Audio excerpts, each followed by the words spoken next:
अगर आप सभी को संवाद लेखन में कोई समस्या आती है, यानी कि डायलॉग राइटिंग में अगर कोई समस्या आती है, तो ये वीडियो सिर्फ आपके लिए है। इसको ध्यान से सुनना, समझना। इसके बाद जो जो चीज़ हमें करनी चाहिए और जो चीज़ हमें संवाद लेखन में नहीं करनी चाहिए, दोनों चीज़ें आपकी क्लियर हो जाएगी।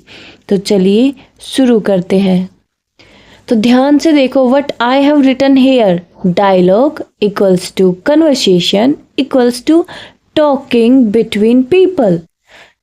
सो डायलॉग, कन्वर्सेशन और लोगों के बीच की बातचीत, इसी को इस संवाद लेखन बोलते हैं। ओके, सो संवाद लेखन में क्या करें? What are the things which we should do while writing? संवाद लेखन के टाइम पे हम क्या क्या कर सकते हैं?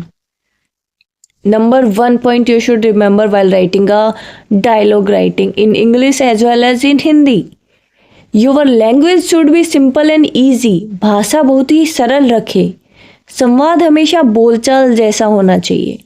So your conversation, your dialogue writing should be like when you are having a conversation with your friend or your teacher, like real, okay?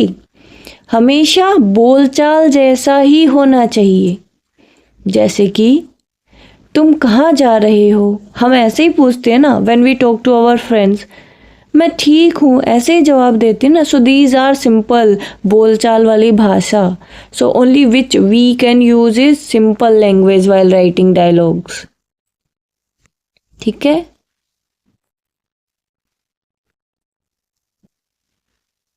So here is our second point which we should keep in our mind while writing the dialogue writing.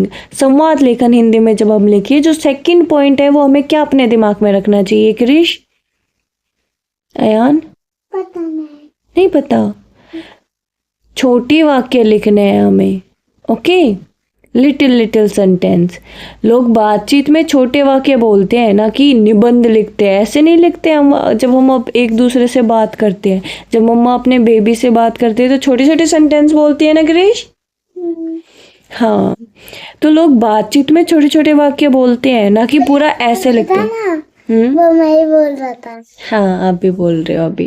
Okay, सो लोग बातचीत में छोटे छोटे वाक्य बोलते हैं, बड़े बड़े निबंध नहीं लिखते। जैसे कि क्या हुआ क्रिश, ऐसे बोलती है ना मम्मा क्रिश। ओके, कुछ नहीं, तो क्रिश कैसे जवाब देता है? कुछ नहीं। तो इस तरीके के छोटे वाक्य संवाद लेखन में आप सभी को लिखने हैं, ठीक है? या फिर चलो चलते हैं, तो ये छोटे छोटे वाक्य आपको यूज करने हैं ज़्यादा से ज़्यादा, ये अच्छा रहेगा। अब तीसरा पॉइंट जो हमें ध्यान में रखना है वो ये है कि जो रियल कन्वर्सेशन है हम उसको लिख रहे हैं, तो इसलिए इसका जो प्रोसेस होता है वो ऐसे होता है, हम नाम लिखते हैं और उसके साथ कोलन लगाते हैं।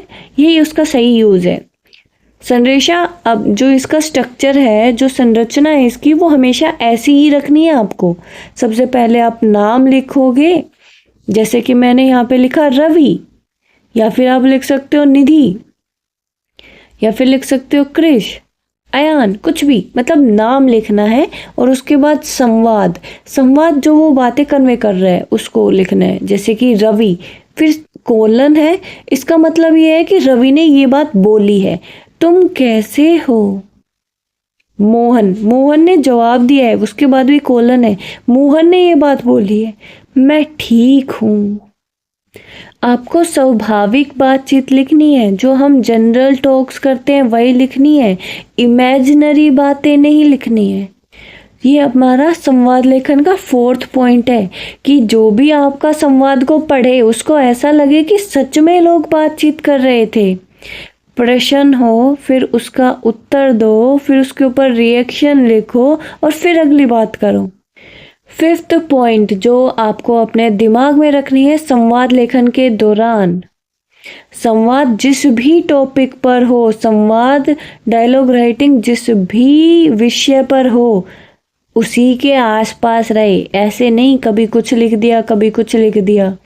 बात वहाँ पे बिजली की हो रही है और आप समुद्र की बातें कर रहे हो। अगर आपको संवाद परीक्षा एग्जाम के ऊपर लिखना है, तो बीच में उसमें बीच में तो जैसे उससे रिलेट करके लिख सकते हो, पर ऐसे नहीं कि अलग से ही बिजली की बातें करने लग गए, ऐसा नहीं कर सकते। जो भाषा है वो अपने पात्र के हिसाब से, अपने कैरेक्टर के हिसाब से लैंग्वेज रखना। रामू काका की तरह बोलेगा, टीचर एक टीचर की तरह बोलेगा, एक बच्चे की तरह बातें बोलेगा। तो जो पात्र है तुम्हारे, उसके अनुकूल भाषा रखनी है, पात्र के हिसाब से ही लैंग्वेज रखनी है। कौन बोल रहा है उसी हिसाब से, उसी अनुसार भाषा को आपको लिखना है। जैसे कि अगर फ्रेंड से बात कर रहे हो तो नॉर्मल लैंग्वेज रखना है एकदम। अगर टीचर से बात कर रहे हो तो आप जो लिखोगे ना, वो सेंटेंस थोड़ा पोलाइट होना चाहिए, विनम्र होना चाहिए, ओके, उसमें लैंग्वेज। अगर छोटे बच्चे से बात कर रहे हो तो बहुत ही सिंपल सेंटेंस लिखोगे, क्योंकि बच्चे कॉम्प्लिकेटेड हिंदी इंग्लिश नहीं समझ पाते हैं। इसलिए अगर बच्चों से कोई बात कर रहे हो उस कन्वर्सेशन में, उस डायलॉग राइटिंग में, तो बच्चे का जो भी डायलॉग है उसको सिंपल बोलोगे। बिल्कुल बच्चे से जो बात करवाओगे या करोगे वो सिंपल बोल रखोगे, छोटे और सरल भाषा होगी उसमें। सो इसी तरीके से प्रैक्टिकलिटी लानी है आपको, और एक क्रमबद्धता बनाई रखनी है अपने डायलॉग राइटिंग में। एक फ्लो होना चाहिए आपके, ऐसा नहीं कि अचानक उसमें कुछ भी टॉपिक बदल जाए। पहले आपको कारण लिखना है, फिर अपने उसके ऊपर प्रतिक्रिया देनी है, अपनी रिएक्शन देना है, फिर उसका सॉल्यूशन बताना है डायलॉग राइटिंग में, ठीक है, फिर निष्कर्ष निकालोगे। और 8वां पॉइंट जो आपको ध्यान में रखना है कि जो दोनों भी कैरेक्टर है ना, अगर 2 कैरेक्टर है तो 2 से भी ज़्यादा भी हो सकते हैं, पर अगर 2 कैरेक्टर है आपके पास, 2 पात्र है, तो दोनों बोलने चाहिए। एक ही व्यक्ति लंबे समय तक भाषण देता रहे, वही बोलता रहे, अगला सेंटेंस, ऐसा कोई संवाद नहीं होता है। संवाद, कन्वर्सेशन का मतलब बातचीत होता है, तो दोनों के बराबर डायलॉग्स आने चाहिए उसमें, संतुलित संवाद होना चाहिए, बैलेंस में होना चाहिए उनका कन्वर्सेशन। और अब है सबसे मेन पॉइंट, डायलॉग राइटिंग के दौरान, संवाद लेखन के दौरान हमें क्या नहीं करना है। करना क्या है वो तो हमने सीख लिया, क्या नहीं करना है। कठिन किताबें जैसी भाषा न लिखें, यानी कि बुक में जो लैंग्वेज होती है वो नहीं लिखनी है। जैसे कि यहाँ पे, मुझे अत्यधिक मानसिक तनाव का अनुभव हो रहा था, ऐसे सेंटेंस नहीं लिखने हैं। क्या लिखना है, मुझे बहुत टेंशन हो रही थी, क्योंकि हम नॉर्मल बात बोलते वक्त ऐसे ही भाषा बोलते हैं। सेकंड, बहुत लंबे वाक्य न लिखे, long sentences you do not right, okay. एक ही लाइन में पूरी कहानी भी नहीं लिखे कि पूरा ऐसे एक लाइन में बता दिया, don't do that also.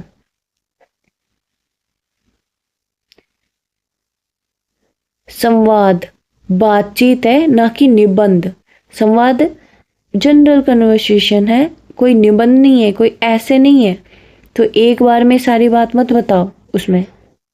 Third point, अनावश्यक विवरण न जोड़े, मतलब जो जरूरी नहीं है ना, वो उस बात की एक्सप्लेनेशन मत देना उसमें संवाद में। जैसे कि रवि बहुत दुखी होकर सिर झुकाकर धीरे धीरे बोला, तो यहाँ पर देखो जो एक्सप्लेनेशन दे रखी कि वो सैड है, उसने हेड डाउन किया हुआ है, वो स्लोली बोल रहा है, तो ये अनावश्यक विवरण है, इसकी ज़रूरत नहीं है। संवाद केवल, उसमें केवल बोले गए सेंटेंस लिखे जाते हैं। जैसे मैं दुखी हूँ, रवि क्या बोलेगा, मैं दुखी हूँ। और क्या है फोर्थ पॉइंट, अपने टॉपिक से बाहर मत लिखना। अगर विषय आपका टॉपिक विद्यालय है तो उसमें पॉलिटिक्स की चर्चा मत करना, राजनीति की चर्चा मत करना, ठीक है, अपने टॉपिक के साथ स्टिक रहना है। फिफ्थ पॉइंट है, स्पीकर फॉर्मेट न बिगाड़े, कभी नाम लिखे कभी नहीं लिखे, कोलन भूल जाए, ऐसी चीज़ मत लिखो। जो स्पीकर का फॉर्मेट होता है डायलॉग राइटिंग में कि पहले नाम लिखना है, फिर सेमीकोलन लगाना है, फिर संवाद लिखाना है, तो उसको बिगाड़ना मत, वो हमेशा ऐसे लिखना, भूलना मत। मतलब एक ही पात्र को ज़्यादा बोले न बोलने दे। तो क्या बात नहीं करनी है कि एक ही बात पात्र बार बार बोला जाए, ये नहीं करना है। और अजीब बातें नहीं लिखनी है, इमेजिनरी बातें नहीं लिखनी है, रियलिटी से रिलेटेड चीज़ें उसमें लिखनी है, ओके। सो इस वीडियो के अंदर हमने वो सभी चीज़ें कर लिए कि संवाद क्या होता है। बेसिकली बातचीत होती है, डायलॉग राइटिंग बातचीत होती है, अब हम बहुत सारे एग्जाम्पल इसमें करेंगे, कुछ रील्स में आएंगे और कुछ नेक्स्ट वीडियो में, तो ध्यान से पढ़ना। Thank you for watching this video. I hope कि आपने ये इन्जॉय किया होगा और मैं आगे भी ऐसी वीडियो बनाती रहूँगी। Thank you so much for watching this.